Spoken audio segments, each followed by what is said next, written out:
Assalamualaikum warahmatullahi wabarakatuh. Anak-anakku sekalian yang saya banggakan, yang saya cintai, di era seperti ini, di era yang serba sulit untuk pembelajaran secara langsung, jadi adanya COVID-19, ini kita sikapi dan kita upayakan bagaimana pelajaran dari Bapak Ibu guru itu bisa tersampaikan, ya. Maka dengan segala keadaan ini, saya mohon kepada anak-anak untuk bisa menyikapi dalam bentuk apapun. Yang penting anak-anak tetap belajar dan belajar, ya, walaupun posisinya sekarang masih di rumah. Oleh karena itu, saya mohon kepada anak-anak untuk bisa respon tentang pelajaran apapun yang diberikan oleh Bapak Ibu guru.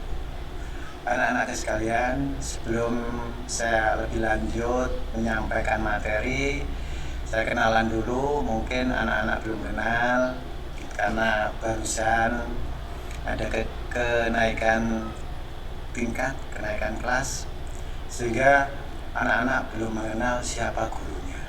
Oleh karena itu saya sampaikan bahwa saya adalah namanya Pak Kusari, ya. Saya rumahnya di perumahan Asabri 2, yaitu di dekatnya terminal, itu di belakangnya terminal, ya. Itu perumahan Tawang Anom Permek. Nah, itu tempat tinggal saya di situ. Saya aslinya dari Sidoarjo, orang Surabaya. Jadi itu asal usul. Nah, saya mengajar ini tidak langsung bekerja di Manpanean. Saya merupakan guru pindahan dari Sidoarjo. Saya tahun 2013 baru masuk di Man 3 Magetan, yang dulu namanya Manpanean. Itu saya mulai pindah dari Sidoarjo ke Man 3 Magetan ini. Untuk keluarga, anak saya 3, cucu saya juga sudah 3, ya. Jadi saya memang sudah mendekati pensiun, insya Allah, yang mungkin kurang sekitar 7 bulan lagi. Tapi tidak mengurangi semangat untuk menyampaikan ilmu kepada anak-anak sekalian. Nah, oleh karena itu, mari anak-anak, walaupun dalam posisi yang seperti ini, yang serba sulit ini, kita berusaha bagaimana kegiatan-kegiatan bersekolah itu tetap bisa berjalan dengan lancar, ya. Untuk pelajaran PKN, bahwa anak-anak sekalian juga sudah tidak asing lagi namanya pelajaran pendidikan kewarganegaraan atau PPKN. Itu bahkan diajarkan mulai dari TK, SD, sanawiyah, aliyah sampai perguruan tinggi. Kenapa? Karena itu adalah pendidikan dasar yang kaitannya dengan bahwa Pancasila itu adalah dasar negara. Pancasila itu pandangan hidup, pegangan hidup, jiwa, kepribadian, dan lain-lain. Begitu banyaknya fungsi Pancasila. Oleh karena itu, Pancasila merupakan pendidikan dasar yang diberikan dari semua jenjang tingkatan seperti yang sudah saya sampaikan tadi, ya. Itu yang perlu dibahas. Kenapa itu perlu disampaikan? Karena kaitannya dengan pegangan hidup, pandangan hidup, kepribadian, yang mana itu merupakan karakter. Karakter itu ciri khas bangsa Indonesia yang membedakan dengan bangsa-bangsa lain. Nah, itu bedanya. Oleh karena itu, Pancasila itu tidak hanya sekedar diucapkan, tapi Pancasila itu diamalkan dalam kehidupan yang nyata sehari-hari. Itu yang perlu disadari, ya. Jadi diamalkan dalam kehidupan yang nyata sehari-hari. Oleh karena itu, penilaiannya ada penilaian secara pengetahuan, secara sikap, dan secara psikomotor atau perbuatan. pada titik beratnya adalah bagaimana terjadinya perubahan tingkah laku sehari-hari. Itu yang dititik beratkan. Jadi bukan berarti kalau pendidikan Pancasila nanti hafal Pancasila, menguasai pengetahuan Pancasila itu merupakan tolak ukur keberhasilan, bukan. Jadi yang utama adalah bagaimana terjadinya suatu perubahan sikap dari anak-anak sekalian. Ya. Oleh karena itu nanti mungkin barangkali permasalahan negara yang seperti ini sudah selesai, kita bisa bertatap muka langsung pada anak-anak sehingga kita bisa dengan enak menyampaikan dan memahamkan kepada anak. Tetapi karena kondisi yang seperti ini, biarlah berjalan apa adanya. Yang penting ada niatan baik dari anak-anak untuk semangat tetap belajar. Ya. Untuk kelas 3 atau kelas 12, ini nanti materi-materi diantaranya yang semuanya insya Allah sudah pegang, ya paling enggak walaupun buku belum, itu kalian sudah pegang yang namanya tentang LKS. Di situ ada bab 1 tentang apa dan lain sebagainya. Tolong biar kalian tidak ketinggalan untuk dibaca terus difahami. Nanti kita bisa dalam pertemuan berikutnya itu kita bisa mengadakan umpan balik, bagaimana apa yang tidak paham itu perlu kalian bisa menyampaikan, menanyakan tentang materi-materi yang ada, ya. Jadi untuk yang pertama saya lihat untuk di kelas 12 ini adalah materinya tentang hak dan kewajiban warga negara, ya.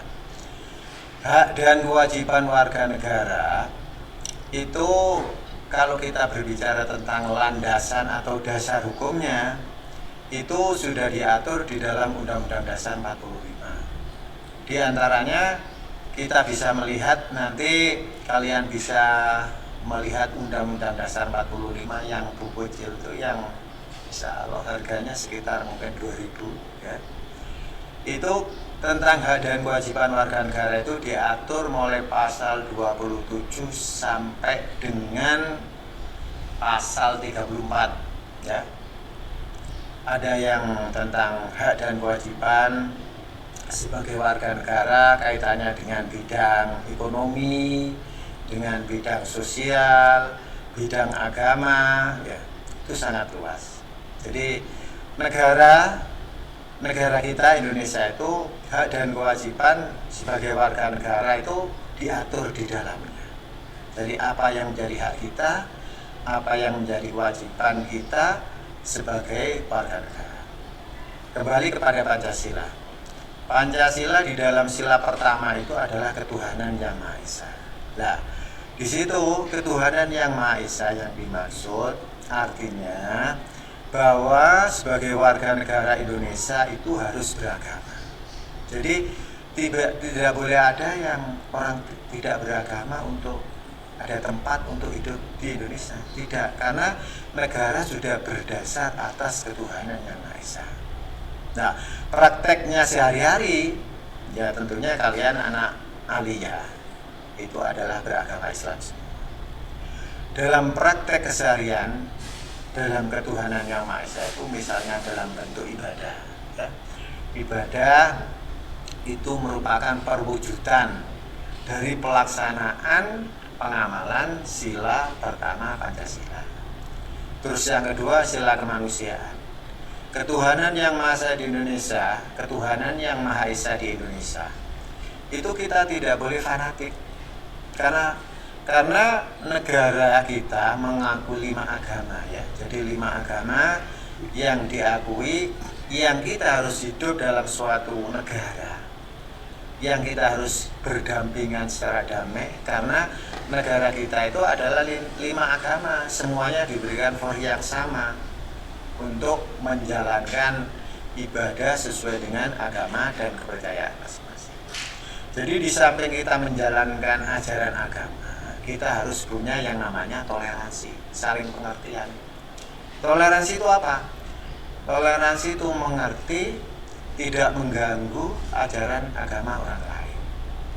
Jadi toleransi itu membiarkan orang lain untuk menjalankan ajaran agamanya, itu namanya toleransi. Ya. Tapi toleransi tidak boleh berlebihan sampai mencampuri urusan agama orang lain, tidak boleh. Artinya misalnya kita masuk bagian dari ajaran agama orang lain, misalnya ketika kalian punya teman yang akrab kebetulan misalnya beda agama, kalau urusan hubungan dengan manusia hablum nas, dalam hubungan nggak ada masalah. Tapi kalau sudah berbicara tentang ibadah, itu tetap kita sebagai orang yang beragama khususnya Islam, itu kita akan prinsip lakum dinukum waliyadin. Jadi untuk urusan ibadah agama itu harus kembali pada ajaran agama kita masing-masing. Jadi batasannya seperti itu. Nggak boleh misalnya toleransi berlebihan ketika beribadah, katakanlah ketika ada peringatan hari Maulid Nabi, ya, peringatan hari besar Maulid Nabi, terus ada temanmu yang kebetulan ya suaranya bagus, kita ajak selawatan, tidak boleh. Atau sebaliknya, ketika ada peringatan hari raya Natal, suara bagus dan pinter gitaran misalnya, kalian ikut nimbrung di dalamnya, tidak boleh. Ya, jadi itulah pengertian toleransi. Nah, kembali pada hak dan kewajiban sebagai warga negara. Tadi saya sampaikan untuk secara rinci, secara landasan tentang hak dan kewajiban itu coba anak-anak dilihat. Tadi saya sampaikan kembali mulai dari pasal 27 sampai dengan pasal 34. Misalnya yang kaitannya dengan agama itu pasal 29, ya. Dengan hukum, persamaan kedudukan dalam hukum dan pemerintah, itu kalian bisa melihat di situ, ya. Jadi ini sebagai gambaran secara umum. Materi pertama itu tentang hak dan kewajiban sebagai warga negara, ya. Misalnya bela negara, ya. Misalnya kita lihat di dalam pasal 30 atau 31, ya. Itu materi-materi yang kaitannya dengan bab 1, materi tentang hak dan kewajiban.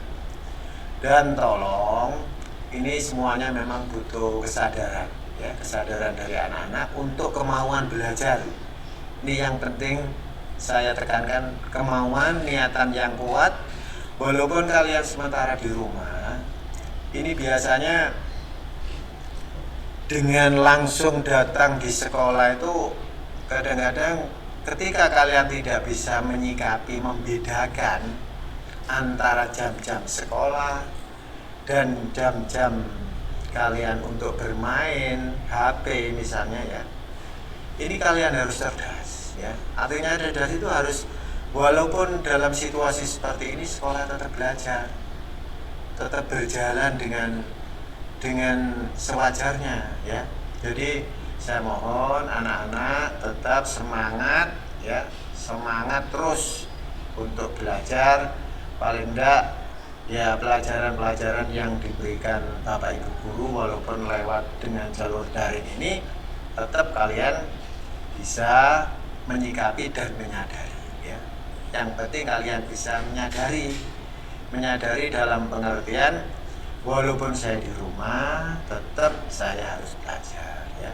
Jadi nanti ketika pelajaran ini berlangsung, saya sadar bahwa tidak semua anak-anak itu punya HP, punya paketan. Tolong nanti saling membantu, ya, saling membantu kepada teman-temannya supaya bisa bergabung untuk mengikuti pelajaran secara daring ini, entah dengan jalan apa. Yang penting kalian bisa mengikuti pelajaran yang diberikan Bapak Ibu guru yang ada di madrasah ini, ya. Demikian, mudah-mudahan anak-anak tetap sehat, semangat. Saya cukupkan untuk perkenalan ini dengan akhirul kalam. Assalamualaikum warahmatullahi wabarakatuh.